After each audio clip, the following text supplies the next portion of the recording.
ইতিহাসের পাতায় এমন কিছু জন্ম আছে যেগুলো শুধু একজন মানুষের নয়, গোটা জাতির ভাগ্য বদলে দেয়। হজরত মুসা আলাইহিস সালামের জন্ম ছিল তেমনি এক অলৌকিক ও ঐশ্বরিক পরিকল্পনার অংশ, যার সূচনা হয়েছিল ভয়ঙ্কর এক শাসকের ভয় ও ষড়যন্ত্রের মধ্য দিয়েই। আমার এই ভিডিওটির মধ্যে একটি প্রশ্ন থাকবে, যে নাকি প্রশ্নটির সঠিক উত্তর প্রথমে দিতে পারবেন শুদ্ধভাবে, তার জন্য থাকবে 10টি ফুলের ভালোবাসা, এবং পরবর্তীতে যারা সঠিক উত্তর দিবেন তাদের জন্য থাকবে ফুলের ভালোবাসা, এবং ভিডিওটি যারা শেয়ার করবেন তাদের জন্য থাকবে ফুলের ভালোবাসা। আমার আজকের প্রশ্নটি হলো, হজরত মুসা আলাইহিস সালামের পিতামাতার নাম কী ছিল?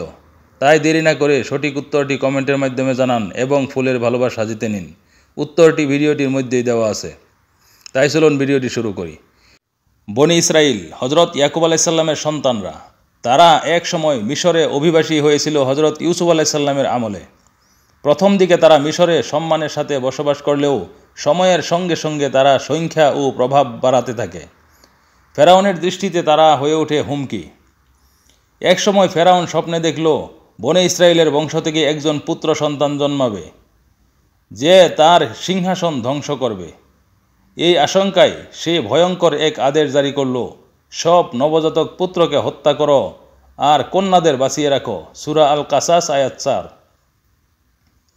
মিশরের বাতাসে তখন একটাই শব্দ, আতঙ্ক। বনি ইসরায়েলের ঘরে ঘরে কান্না, সুখ আর মৃত্যু। এই অন্ধকার সময়ে হজরত ইমরান আলাইহিস সালাম ও ইউখাবিদের ঘরে জন্ম নিলেন এক পুত্র। নবজাতকের মুখে প্রথম চিৎকার। এক মা কাঁপতে লাগলেন, তার মনে শুধুই ভয়, যদি জানাজানি হয়ে যায়। কিন্তু ঠিক তখনই আল্লাহ তাকে সান্ত্বনা দিয়ে ওহী নাজিল করলেন, তুমি তাকে স্তন্যদান করো। যখন তার বিষয়ে ভয় করো তখন তাকে নদীতে নিক্ষেপ করো। ভয় করো না ও দুঃখ করো না, আমি তাকে তোমার কাছে ফিরিয়ে দেব এবং আমি তাকে রাসূলদের একজন করব।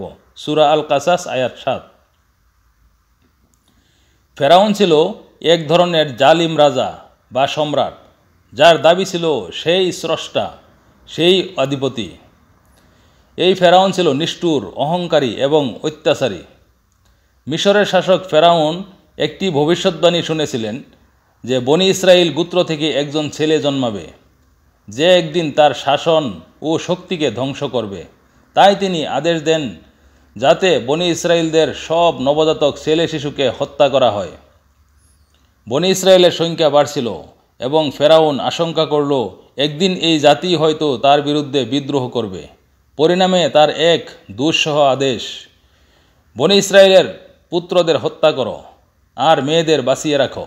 সূরা আল কাসাস আয়াত 4। এই নির্মম আদেশে গোটা বনি ইসরায়েল জাতি আতঙ্কে দিন কাটাতে শুরু করে। প্রতিটি ঘরে ঘরে যদি ছেলে সন্তান জন্মাতো, তার জন্য মানে ছিল মৃত্যু। এক ভয়াল রাত, এক মৃতপ্রায় সকাল। ঠিক এই ভয়াল সময়ে একজন নারী, যিনি পরবর্তীতে মূসার মা হিসাবে পরিচিত, জন্ম দিলেন এক পুত্র সন্তানের। মা হিসাবে তার হৃদয় ছিল উদ্বিগ্ন, ভীত, বিচলিত। হজরত মুসা আলাইহিস সালামের জন্ম ছিল এক ঐশী পরিকল্পনার অংশ, যেটি রচিত হয়েছিল ফেরাউন শাসিত মিশরের অন্ধকারময় সময়ে।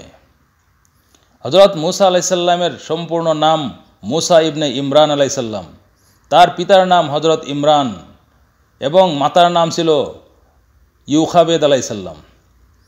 তিনার ভাইয়ের নাম ছিল হজরত হারুন আলাইহিস সালাম, যিনি পরবর্তীতে নবী হন। হজরত মুসা আলাইহিস সালামের জন্ম হয়েছিল আনুমানিক খ্রিস্টপূর্ব 1400 থেকে 1300 সালের মাঝামাঝি প্রাচীন ইজিপ্ট বা মিশরে। মা তার সন্তানকে একটি মজবুত জাপিতে রাখলেন এবং নিঃশব্দে ভাসিয়ে দিলেন মিশরের নীল নদে।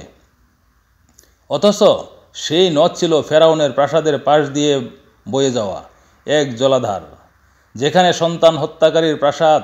আর সেই হত্যার হাত থেকে বাঁচার জন্যই নবজাতক সন্তানকে পাঠানো হলো সেদিকেই।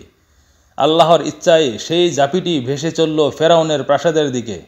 পবিত্র কোরআনে বলা হয়েছে, অতঃপর তাকে নদী বক্ষে নিক্ষেপ করো, অতঃপর নদী তাকে তুলে নেবে এমন ব্যক্তির দিকে যা আমার ও তার শত্রু। সূরা তাহা আয়াত 39।